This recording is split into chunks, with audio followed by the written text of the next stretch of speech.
गृह मंत्री अमित शाह ने राजस्थान में लोकसभा चुनाव के प्रचार का बिगुल फूंक दिया है। शाह ने जोधपुर, बाड़मेर, पाली और जालोर सिरोही लोकसभा सीट पर जीत का मूल मंत्र कार्यकर्ताओं को दिया। शाह ने पूर्व मुख्यमंत्री अशोक गहलोत और कांग्रेस हाईकमान पर हमला बोलते हुए कहा कि गहलोत अपने बेटे को सीएम बनाना चाहते हैं, सोनिया गांधी अपने बेटे को प्रधानमंत्री बनाना चाहती हैं, इन्हें आम लोगों की चिंता नहीं है।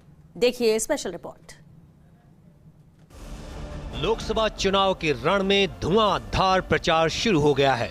केंद्रीय गृह मंत्री अमित शाह ने जोधपुर दौरे पर कार्यकर्ताओं को जीत का मंत्र दिया।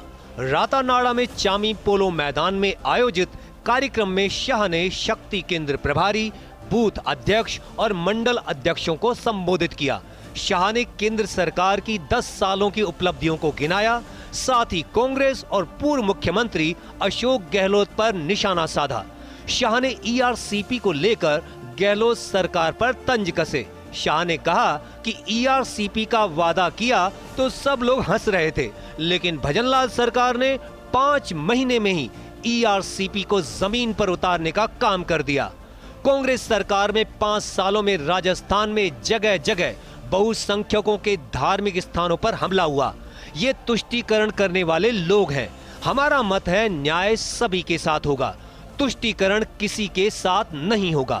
केंद्रीय गृह मंत्री अमित शाह ने राहुल गांधी पर तंज कसे। शाह ने आगे कहा कि 2014 और 2015 में ये कहकर चुनाव लड़ा था कि जो भ्रष्टाचार करेगा वो जेल की सलाखों के पीछे जाएगा।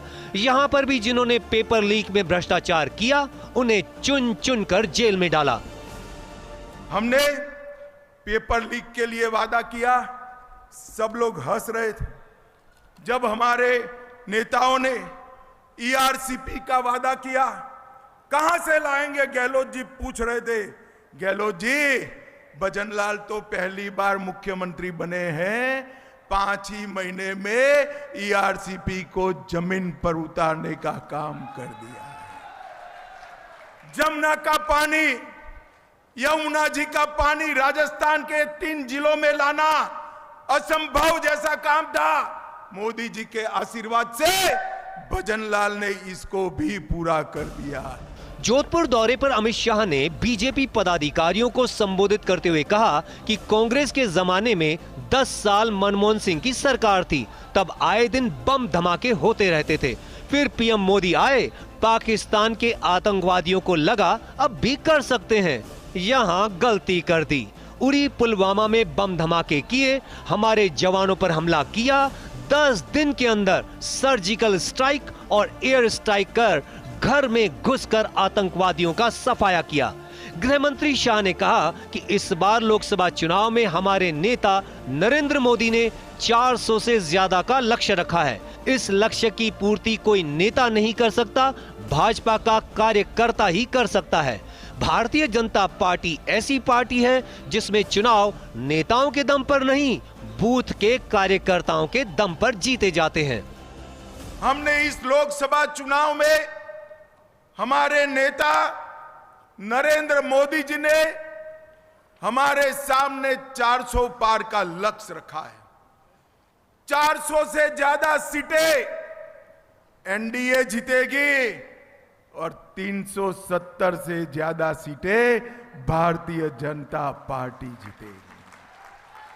और ये लक्ष्य की पूर्ति कोई नेता नहीं कर सकता।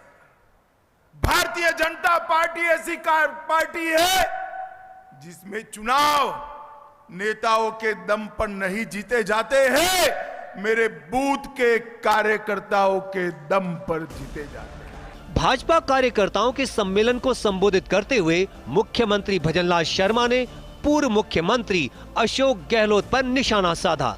मुख्यमंत्री भजनलाल शर्मा ने गहलोत को घेरते हुए कहा कि आपने घोषणा पत्र के कितने वादे पूरे किए? मैं जोधपुर का पूरा चिट्ठा लेकर आया हूं। गहलोत सरकार में 30% कार्य भी जोधपुर में पूरे नहीं हुए। ये आपकी जन्मभूमि है, आपने जन्मभूमि को भी नहीं छोड़ा। जोधपुर के साथ भी कुठारा घात किया। मुख्यमंत्री भजनलाल शर्मा ने आगे कहा कि हमने आते ही राजस्थान में सीबीआई की रोक हटा दी। हमने जो आपके बीच में कहा था, हमारा 15 दिसंबर को हमारी सरकार का गठन हुआ, 16 दिसंबर को हमने घोषणा की थी, एसआईटी का गठन किया, सीबीआई की रोक हटाने का काम हमने किया, क्योंकि कांग्रेस वालों को डर था कि सीबीआई आ जाएगी, हमारे काले कारनामों को खोलेगी। उन्होंने रोक लगा रखी थी राज्य में कि सीबीआई को हम कोई भी केस नहीं देंगे, सीबीआई को नहीं आने देंगे, अनुमति लेनी पड़ेगी। हमने कहा कि हम सीबीआई की अनुमति की जरूरत नहीं है, किसी विषय पर सीबीआई आएगी और ऐसे भ्रष्टाचारियों को गिरफ्तार करके अंदर डालने का काम करेगी। बहरहाल जोधपुर दौरे पर केंद्रीय गृह मंत्री अमित शाह ने कार्यकर्ताओं और पदाधिकारियों में जोश भर दिया। अब देखने वाली बात है कि लोकसभा चुनाव में बीजेपी 400 पार के नारे को कितना सच कर पाती है। शिव प्रकाश पुरोहित, फर्स्ट इंडिया न्यूज, जोधपुर।